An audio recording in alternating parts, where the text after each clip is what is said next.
it didn't feel abnormal to be around someone that looked different than me. But I know a lot of people that's not their experience. So do you feel like when you went to college, was that amplified? Did you feel like a fish out of water at any point? Like, did it change in your different environments? Yeah, it definitely changed in my different environments. Amherst, Massachusetts is a very small town and not a lot of people that looked like me. I think we had out of my class 30 people of color in my class Yeah. when we graduated, and we had a class of like 300 people.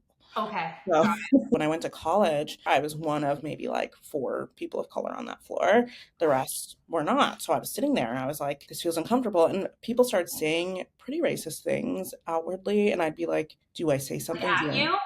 At me, at other people on the floor. One time they told me I was one of the good ones. So I remember sitting there being like, what the frick does that mean? And I think it was mid semester where I finally had like this realization of, I need to speak the fuck up. One person said something really racist, and I said, what do you mean by that? And they were like, you know. I'm like, no, I don't. That's why I asked. And that made people uncomfortable on the floor. So I was a little bit ostracized because they were like, now Tasha's calling people out. And like, she's that type of black girl and we don't want to hang out with her. She's not one of the good ones anymore. It was really tough at the beginning of the year because I was like, who am I in all these different spaces? Yeah. And I just realized I just needed to speak my truth. And that's when sophomore year hit. And I was a leader on the campus talking about inclusion, doing all of these things to help people feel included in the campus. And that's when things shifted for me.